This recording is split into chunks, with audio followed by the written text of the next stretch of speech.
ओम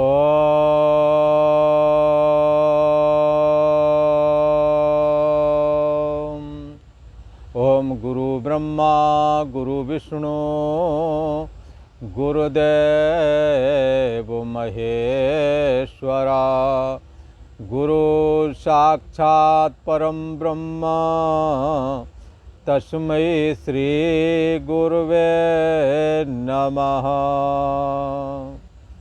योगेश्वर श्री कृष्ण भगवान की जय। ऐं सरस्वत्यै नमः।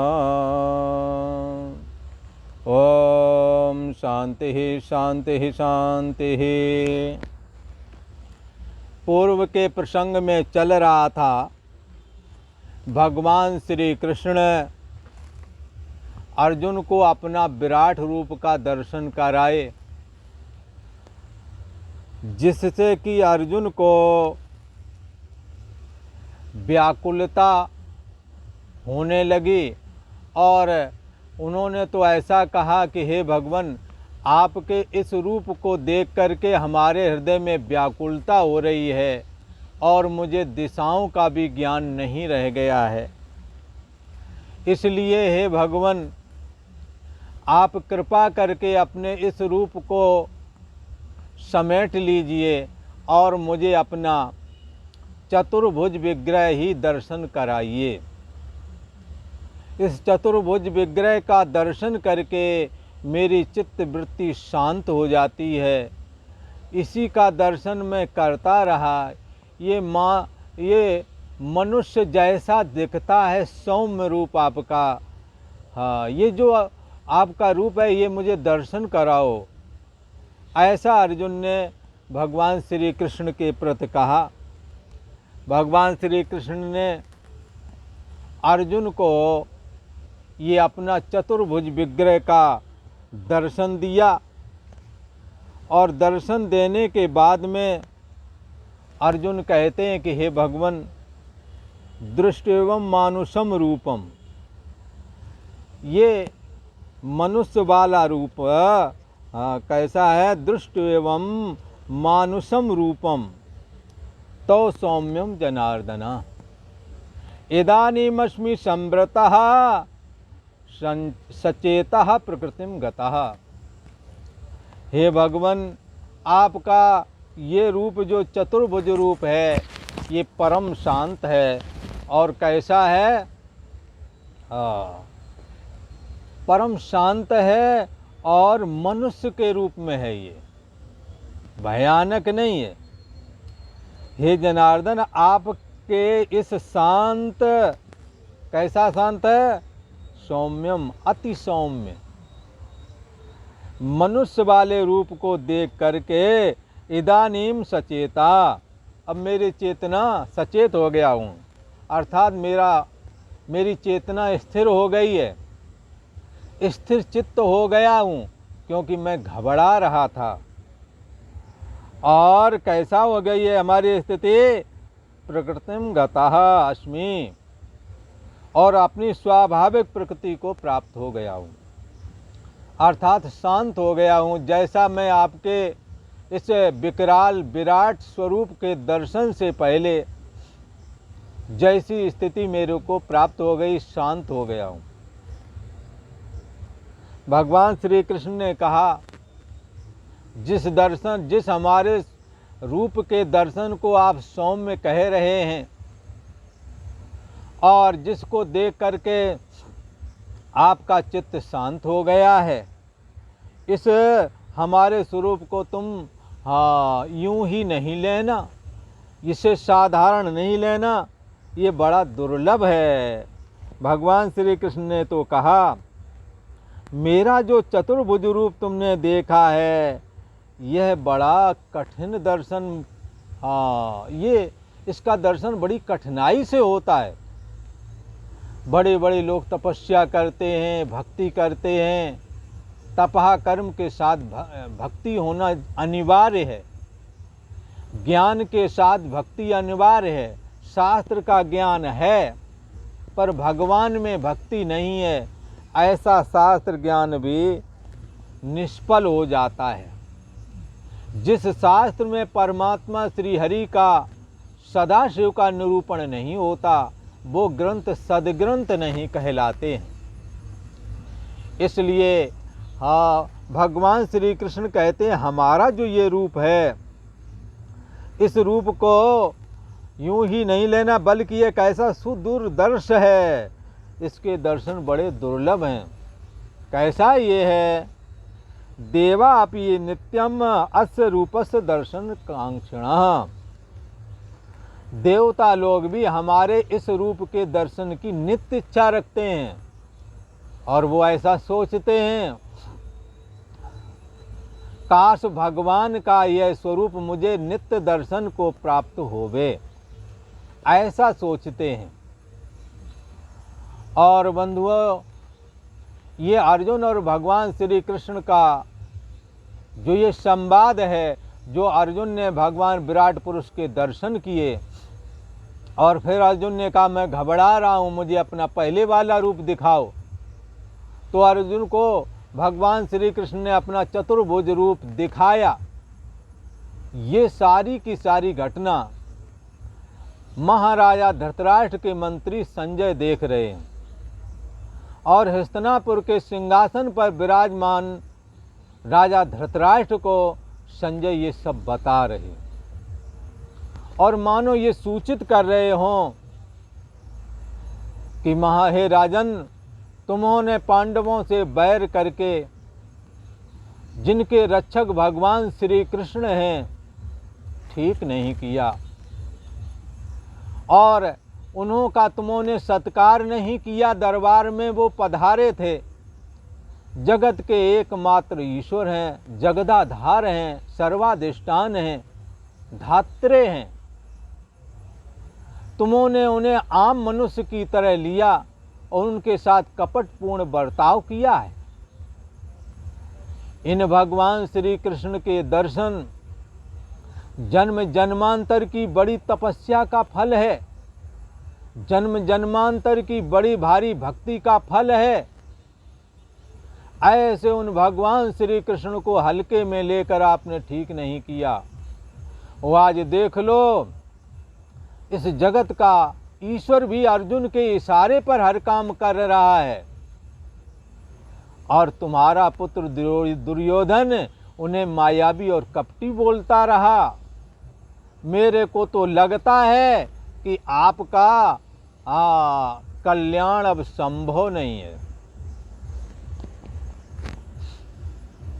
आपको बचाने वाला इस दुनिया में अब कोई नहीं है, क्योंकि महाकाल के रूप में स्वयं भगवान श्री कृष्ण इस युद्ध भूमि में प्रकट हो चुके हैं।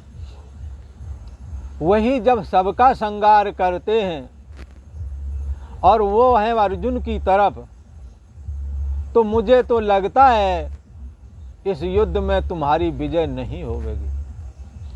विजय तो धर्मराज युधिष्ठिर की ही होगी, अर्जुन के बड़े भाई जिनका पक्ष धर्म का है, तुम्हारे पुत्र का पक्ष अधर्म का है। तुम्हारे पुत्र इस युद्ध भूमि में कुरुक्षेत्र के मैदान में इन्हों के रक्त रंजित शरीर भूमि पर गिरेंगे, हमें तो ऐसा लगता है। आप चाहते तो इस महायुद्ध को रोक सकते थे, पर आपने ऐसा नहीं किया और उसका परिणाम देख लो। उस विराट पुरुष में तो भीष्म पितामह द्रोणाचार्य और सूर्यपुत्र कर्ण, इनकी भी मृत्यु दिखाई दी है अर्जुन को। इसलिए अब तो हे भगवान, इन भगवान श्री कृष्ण की शरण ग्रहण कर लो, वरना अब कल्याण नहीं होने वाला। तुम्हारा पक्ष कमजोर है, भले ही सेना अधिक हो, भले ही सेनापति अधिक हो, भले ही बड़े बड़े सूरवीर योद्धा हैं, तो भी अधर्म का पक्ष ग्रहण करने की वजह से तुम युद्ध में जीतोगे नहीं राजन। अच्छा हो अब भगवान श्री कृष्ण की शरण ग्रहण करके उनके नाम स्मरण में लग जाओ, भगवान की भक्ति में लग जाओ। सब तज हरि भज, सब कुछ छोड़ना पड़े छोड़ दे और भगवान की भक्ति कर ले। 10 काम छोड़ के नहा ले और 100 काम छोड़ करके भोजन कर ले। 1000 काम छोड़ करके गीता की यदि कहीं चर्चा हो रही हो तो सुने, भागवत रामायण की चर्चा हो रही है तो सुने, और दुनिया छोड़नी पड़े तो छोड़ दे पर भगवान का भजन कर ले वे। ऐसा कहते हैं।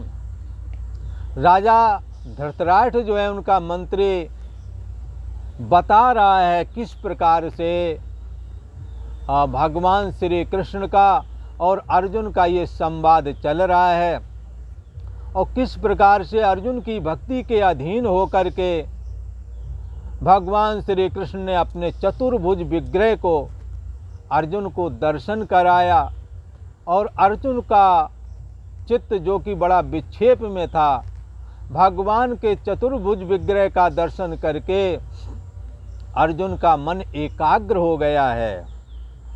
और क्या कहते हैं, हमारा मन एकाग्र हो गया है और मैं अपनी प्रकृति को प्राप्त हो गया हूँ, अर्थात मूल स्वभाव को। तो धृतराष्ट्र से संजय कहते हैं कि राजन धृतराष्ट्र, अर्जुन को जो भगवान ने अपना स्वरूप दर्शन कराया, कौन सा स्वरूप? चतुर्भुज विग्रह वाला, जिसमें भगवान शंख चक्र गदा और पद्म धारण किए हुए हैं, पीताम्बर ओढ़े हुए हैं, मकराकृत कुंडल पहने हुए हैं, हृदय में श्रीवत्स का चिन्ह बना हुआ है। ऐसे भगवान श्री कृष्ण को अर्जुन ने बड़ी भक्ति पूर्वक दर्शन किया, प्रणाम नमस्कार किया।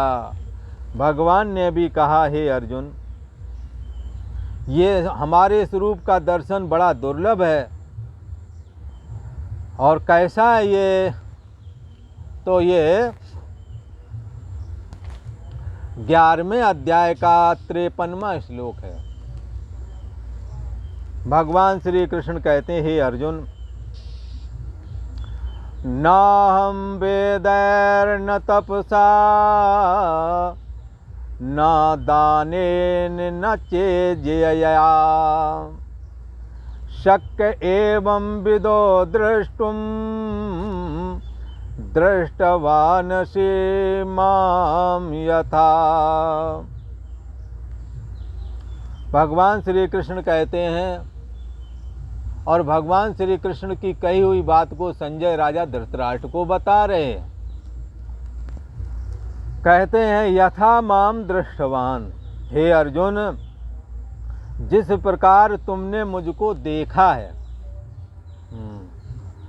जिस प्रकार तुमने मुझको देखा है, एवं विदा अहम न वेदये, इस प्रकार चतुर्भुज रूप वाला न वेदई, न वेदों से, वेदाध्ययन कर लें तो इससे नहीं।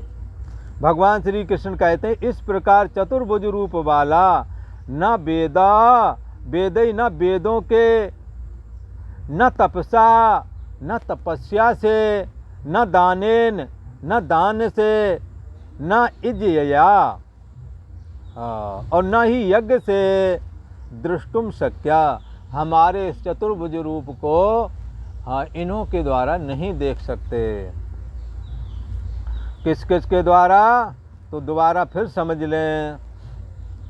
भगवान श्री कृष्ण कहते हैं, यथा माम दृष्टवानसि, जिस प्रकार तुमने मुझे देखा है, मैं खड़ा सामने, आप मेरे दर्शन कर रहे हो, जिस प्रकार तुमने मुझको देखा है, एवं विदा, इस प्रकार चतुर्भुज रूप वाला मैं न वेदों के अध्ययन से देखा जा सकता हूँ, न तपस्या से देखा जा सकता हूँ, न बड़े बड़े दान देने से देखा जा सकता हूँ, और न ही यज्ञ आदि करने से ही देखा जा सकता हूँ।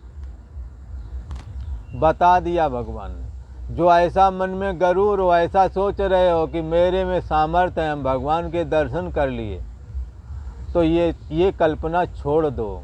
भगवान के अनुग्रह से अर्जुन ने दर्शन किया है, भगवान की कृपा से अर्जुन ने दर्शन किए हैं।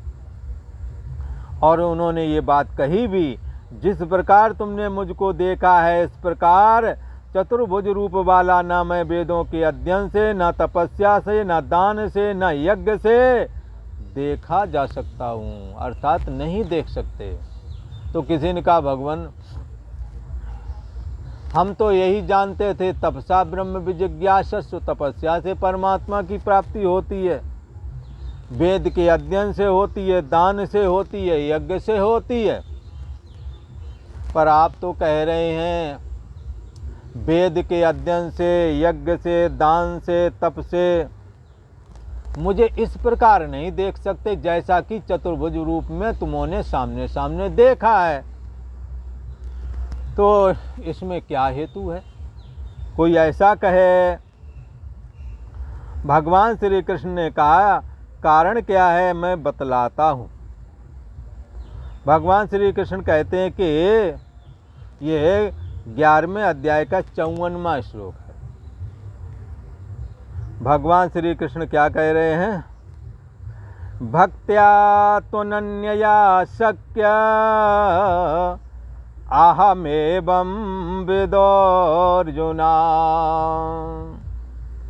ज्ञातुं द्रष्टुं च तत्त्वेन प्रवेष्टुं च परन्तप। भगवान श्री कृष्ण कहते हैं अर्जुन, हे परंतप, हे शत्रुओं को दंडित करने वाले अर्जुन, अनन्य भक्तया, अनन्य भक्ति के द्वारा कैसे देख सकते हैं? भक्ति के द्वारा। इसलिए शास्त्र में भक्ति को स्वतंत्र साधन बताया। भक्ति स्वतंत्र सकल गुण खानी, बिन सत्संग न पावे प्राणी। भक्ति को परमात्मा की प्राप्ति के लिए एक स्वतंत्र साधन बताया गया है। ये भक्ति किसी भी साधन की अपेक्षा नहीं रखती। और यहाँ तक कह दिया गया है, भगति करत बिन जतन प्रयासा, संसत मूल अविद्या नाशा। भक्ति करते हुए बगैर जतन प्रयास के इस संसार की जड़ जो अज्ञान है उसका नाश हो जाता है। कैसे? भक्ति के द्वारा भगवान के प्रति प्रेम होता है, उससे चित्त निर्मल बनता है और निर्मल चित्त में ज्ञान, भगवान का ज्ञान, वैराग्य ये प्राप्त हो जाते हैं, जिसके द्वारा वो भगवान से अभेद का निश्चय कर लेता है। इसलिए अर्जुन से भगवान श्री कृष्ण कहते हैं, हे परंतप अर्जुन, अनन्या भक्त्या, अनन्य भक्ति के द्वारा, एवं विदः, इस प्रकार चतुर्भुज रूप वाला अहम दृष्टुम, प्रत्यक्ष देखने में आ जाता हूँ। सबका अंतर्यामी हूँ, मैं किसी के लिए प्रत्यक्ष नहीं होता हूँ, पर भक्त के लिए मैं प्रत्यक्ष हो जाता हूँ। ये बात अर्जुन के सामने भगवान श्री कृष्ण ने जाहिर की है। इस प्रकार वाला चतुर्भुज रूप वाला मैं अनन्य भक्ति के द्वारा प्रत्यक्ष देखने के लिए मैं प्रकट हो जाता हूँ। बोले इतना ही कि और भी कुछ करते हो? बोले और भी करते हैं। मेरा दर्शन किस लिए होता है? तत्वेन ज्ञातुम, तत्व से ज्ञान प्राप्त कराने के लिए होता है। और रामचरितमानस में इसी को कहा है, मम दर्शन फल परम अनुपा, जीव पाव निज सहज स्वरूपा। भगवान का भक्त जब भगवान के प्रत्यक्ष दर्शन कर लेता है तो उस दर्शन का फल ये है, जीव अपने निज स्वरूप को अर्थात अंतर्यामी आत्मा में मैं बुद्धि उसकी स्थित हो जाती है।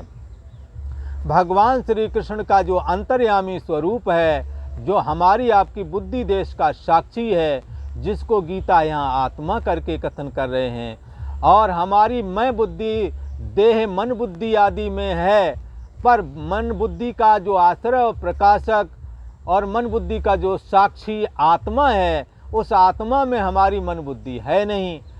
तो इस साधक का क्या होता है, इस भक्त का क्या होता है, जब भगवान श्री कृष्ण के चतुर्भुज रूप का दर्शन करता है तो क्या करता है, ये बाद में तत्व ज्ञान को प्राप्त कर लेता है। और तत्व ज्ञान का क्या फल है, देहाभिमान से रहित हो जाता है। देह तो रहता पर देह का अभिमान नहीं रहता। मन बुद्धि तो होते हैं पर मन बुद्धि के मिथ्यात्व का निश्चय कर लेता है और अपनी अहम बुद्धि को शरीर मन बुद्धि आदि से हटा करके इनका जो साक्षी आत्मा है उसमें मैं बुद्धि ले जाता है, जिसके लिए भगवान श्री कृष्ण ने स्वयं कहा है। क्या कहा है, आत्मसंस्थम मना कृत्वा न किंचिद चिंतित। अपनी आत्मा में मन बुद्धि को विश्राम करके, लय करके, मन बुद्धि जो अलग से अपना वजूद समझते थे उस वजूद को उन्होंने अपने आप ही नकारा और अपनी मैं को शुद्ध चैतन्य सत्ता मात्र जो आत्मा है, यही भगवान श्री कृष्ण का अंतर्यामी स्वरूप है, इसी में अहम बुद्धि ले आए और अहम के आने के साथ ही देहाभिमान और परछिन्न व्यक्तित्वपना रूप जीव भाव तुरंत दग्ध हो जाते हैं, तुरंत खत्म हो जाते हैं। भगवान श्री कृष्ण का दर्शन करने का फल भगवान स्वयं बता रहे हैं कि हमारा प्रत्यक्ष दर्शन जब होता है तो ये साधक तत्व से अपने हमारे को जान लेता है। और चा प्रवेश तुम, फिर क्या करता है, मुझ में प्रवेश कर जाता है। कैसे प्रवेश करेगा, देहाभिमान गलित करेगा, परछिन्न व्यक्तित्वपने को बाधित करके जो बुद्धि का साक्षी है, सो हम अस्मि वो मैं हूँ, देह मन बुद्धि आदि मैं नहीं हूँ, ऐसा स्वीकार करता है। भगवान श्री कृष्ण कहते हैं, इस प्रकार चतुर्भुज रूप वाला मैं प्रत्यक्ष देखने के लिए भक्ति के द्वारा संभव हूँ। और जब भक्त मुझे प्रत्यक्ष देख लेता है तो हमारा भक्त मुझे तत्व से जानने लगता है। और जब तत्व से मुझे जान लेता है तो अतः चा प्रवेश तुम, फिर मुझ में प्रवेश करने के लिए, अर्थात मुझ में एकता प्राप्त करने के लिए, मुझ में एक ही भाव होने के लिए, चा शक्या, मुझ में एक ही भाव होने के लिए भी वो समर्थ हो जाता है, मुझ में एक ही भाव को प्राप्त कर लेता है, कैवल्य निर्वाण हो जाता है, मुक्त हो जाता है, धन धन्य हो जाता है। इसलिए मम दर्शन फल परम अनुपा, जीव पाव निज सहज स्वरूपा।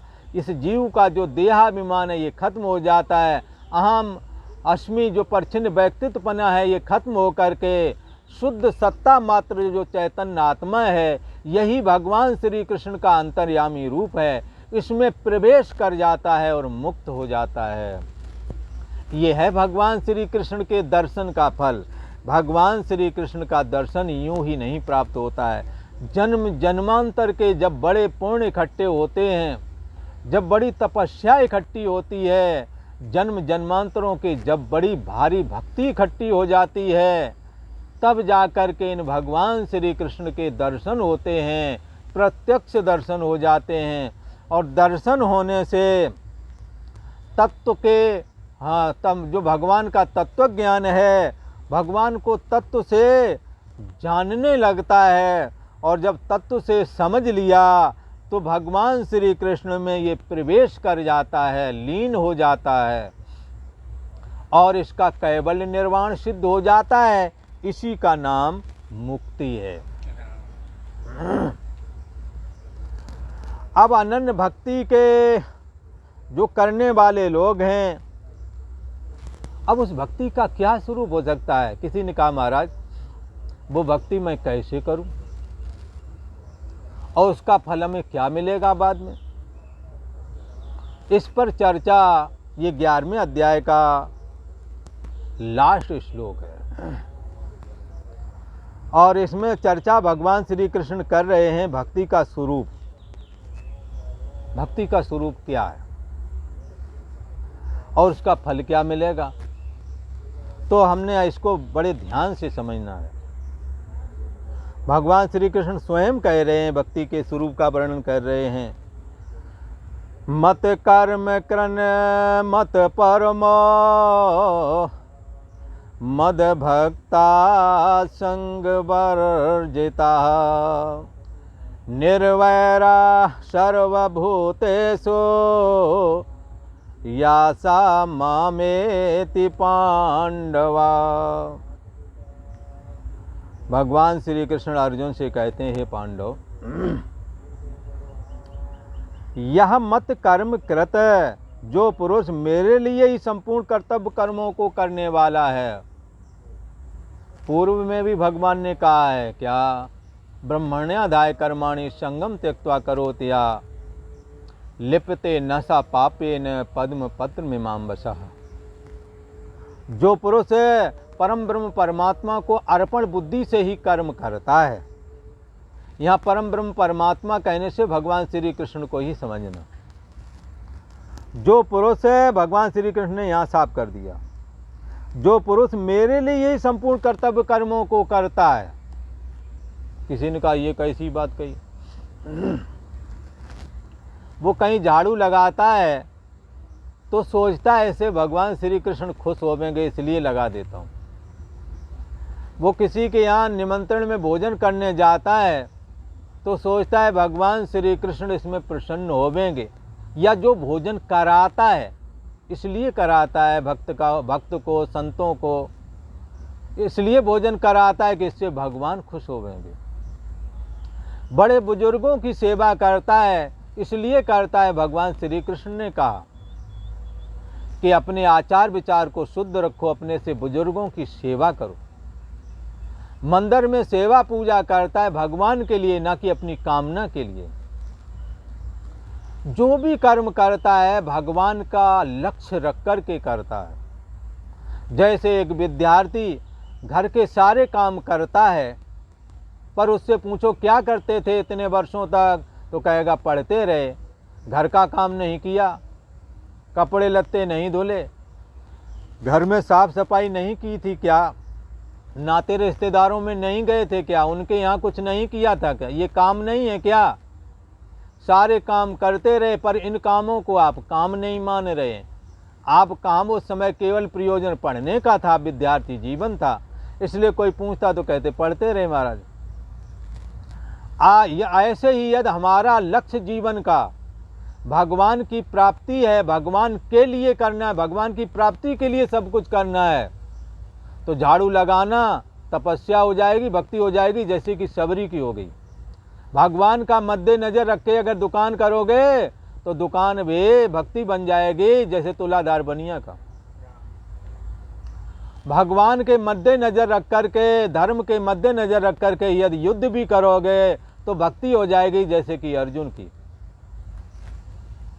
इसी प्रकार से घर गृहस्थी का जीवन जीते हुए अपने समस्त कर्मों को भगवान के अर्पण होकर के यदि करोगे तो वो सारे के सारे कर्म भक्ति का स्वरूप ले लेंगे, भक्ति के रूप में तब्दील हो जाएंगे। इसलिए भगवान कहते हैं कि हे अर्जुन, जो पुरुष केवल मेरे लिए ही संपूर्ण कर्तव्य कर्मों को करने वाला है, और कैसा है, मत परायणम, मत परमा, मेरे परायण रहता है, मेरा भरोसा करता है, मेरी भक्ति करता है, भरोसा किसी और का करता है। मोर दास कहाय नर आशा, मेरा दास, मैं भगवान श्री कृष्ण का दास हूँ ऐसा कहता है, भरोसा किसी और का कहता है, भरोसा किसी और का करता है। हाँ, फिर कैसे कहें ये भरोसा भगवान में, नहीं कहा जा सकता। आप भगवान के भरोसे रहिए, भगवान सब कुछ करेंगे। मद भक्ता, मेरा भक्त होता है, मेरे लिए जो संपूर्ण कर्मों को करने वाला है, मेरा परायण है और मेरा भक्त भी है। भक्त उसे कहते हैं जिसका प्रेम भगवान में हो। वो सारे कर्म तो करता है, भगवान के परायण रहता है, भगवान से प्रेम भी है। इसलिए प्रेम गलियत साकरी जामे दूजो न समाए, प्रेम करने वाला भगवान से मिल जाता है, क्योंकि दूजा भाव खत्म हो जाता है। प्रेम करने वाले को समाधि लगानी नहीं पड़ती, चलते फिरते समाधि हो जाती है। इसलिए भगवान श्री कृष्ण कहते हैं, जो मेरे लिए संपूर्ण कर्तव्य कर्मों को करने वाला है, मेरे परायण है और मेरा भक्त है। और कैसा संग वर्जता, कहीं आसक्ति नहीं रखता। चाहे अच्छा काम मिल जाए वो भी कर लेता है, चाहे नीचे वाला काम मिल जाए वो कर लेता है। आश्रम में गए, चाहे गोबर फेंकने को कह दें या लंगड़ में सेवा को कह दें या कार्यालय में बिठा दें, जो कहेंगे वो कर लेंगे। कहीं आसक्ति नहीं, किसी देश काल में वस्तु में कहीं आसक्ति नहीं। आसक्ति रहित होकर के ये सब कर्मों को करता है। सर्वभूतेषु निर्वैरा, किसी से बैर भाव नहीं रखता, दुश्मनी किसी से करता नहीं, ना काऊ से दोस्ती ना काऊ से बैर। किसी से दोस्ती नहीं, किसी से बैर नहीं। हाँ, संपूर्ण भूत प्राणियों में निर्वैरा, बैर भाव उसने त्याग दिया, सबका सुहृद बन गया है, पर राग अथवा मोह से ग्रसित नहीं है, ये ध्यान रखना। संपूर्ण भूत प्राणियों में बैर भाव से रहता है, वो चींटियों को भी नहीं मरने देता चलते हुए। सह माम एति, ऐसा अनन्य भक्ति वाला पुरुष मुझको ही प्राप्त हो जाता है, ऐसा भगवान श्री कृष्ण ने कहा। एक बार पुनः इसका अर्थ देखें। भगवान श्री कृष्ण कहते हैं, पांडवा यह मत कर्म कृत मत परमा मद भक्ता संग वर्जिता सर्वभूतेषु निर्वैरः सा माम एति। हे अर्जुन, जो पुरुष मेरे लिए ही संपूर्ण कर्तव्य कर्मों को करने वाला है, मेरे परायण है, मेरा भक्त है, आसक्ति रहता है और संपूर्ण भूत प्राणियों में बैर भाव से भी रहता है, वह अनन्य भक्ति युक्त पुरुष मुझको ही प्राप्त हो जाता है। उसकी और कोई गति नहीं, वो मुझको प्राप्त होकर के मुझ में लीन हो जाता है और कैवल्य निर्वाण को प्राप्त कर लेता है, सदा सदा के लिए मुक्त हो जाता है। और अब इस अध्याय के प्रधान सारांश के तौर पर कुछ बातें बताते हैं। इस अध्याय में 1 से लेकर के 4 श्लोक तक विश्व रूप का दर्शन कराने के लिए भगवान की अर्जुन प्रार्थना करते हैं, और 5वें श्लोक से लेकर के 8वें श्लोक तक ये भगवान द्वारा अपने विश्व रूप का वर्णन किया जाता है, और 9वें श्लोक से लेकर के 14वें श्लोक तक धृतराष्ट्र के प्रति संजय द्वारा विश्व रूप जो देखा अर्जुन ने उसका वर्णन किया जाता है, और 15वें श्लोक से लेकर के 31वें श्लोक तक अर्जुन के द्वारा भगवान के विश्व रूप का जो दर्शन किया गया है उसकी स्तुति का वर्णन किया गया है, और 32वें श्लोक से लेकर के 34वें श्लोक तक भगवान के द्वारा अपने प्रभाव का वर्णन और युद्ध के लिए अर्जुन को ये कहा कि अर्जुन तस्मात् उत्तिष्ठ, अर्जुन युद्ध के लिए खड़े हो जाओ। युद्ध के लिए उत्साहित करते हैं और कहते हैं कि तुम्हारे ना युद्ध करने पर भी ये मर जाएंगे, इसलिए अच्छा हो तुम युद्ध करो, तुम्हारी विजय होगी। तो और 35वें श्लोक से 46वें श्लोक तक में भगवान ने भयभीत हुए अर्जुन के द्वारा जो अपनी स्तुति अर्जुन के द्वारा सुनी और चतुर्भुज रूप का दर्शन कराने के लिए जो प्रार्थना की गई है उसका निरूपण किया गया है। और 47वें श्लोक से लेकर के 50वें श्लोक तक भगवान द्वारा अपने विश्व रूप के दर्शन की महिमा का कथन किया गया है, और तथा चतुर्भुज और सौम्य रूप का उन्होंने अर्जुन को दर्शन कराया है। और 51 से लेकर के और 55 श्लोक, इन 5 श्लोकों के अंदर में बिना अनन्य भक्ति के इस भगवान के चतुर्भुज रूप का जो शंख चक्र गदा और पद्म से युक्त है, जिसके दर्शन की इच्छा देवता भी रखते हैं, जिसके दर्शन करने से जीव अपने निज स्वरूप आत्मा में लीन हो जाता है, ब्रह्म लीन हो जाता है। ऐसा जो दुर्लभ चतुर्भुज रूप है उसको बिना भक्ति, अनन्य भक्ति के द्वारा उसका दर्शन नहीं हो सकता। बिना अनन्य भक्ति के चतुर्भुज रूप के दर्शन की आशा छोड़ दो, ये दुर्लभ है। अनन्य भक्ति के द्वारा ही भगवान का वो चतुर्भुज विग्रह का दर्शन किया जा सकता है। और फिर 55वें में फल सहित अनन्य भक्ति का भगवान ने कथन किया है। इस प्रकार से इस एकादश श्लोक में, एकादश अध्याय में भगवान ने ये वर्णन किया है। और आज ये अध्याय भगवान श्री कृष्ण की कृपा से संपन्न होता है। भगवान श्री कृष्ण की बड़ी कृपा है जो उन्होंने अपने इस अध्याय का कथन स्वयं किया है, हम लोगों के द्वारा करवाया है और वही सुना रहे हैं, ऐसा समझना चाहिए। और वही सुन भी रहे हैं। भगवान सर्वरूप है ना, सुनने सुनाने वाले वही हैं। ओम तत्सदिति श्रीमद्भगवद्गीतासु उपनिषत्सु ब्रह्म विद्यायां योग शास्त्रे श्री कृष्ण अर्जुन संवादे विश्वरूप दर्शन योगो नाम एकादशो अध्यायः। हरि ओम तत्सत्, हरि ओम तत्सत्, हरि ओम तत्सत्, हरि ओम। श्री कृष्ण शरणं मम।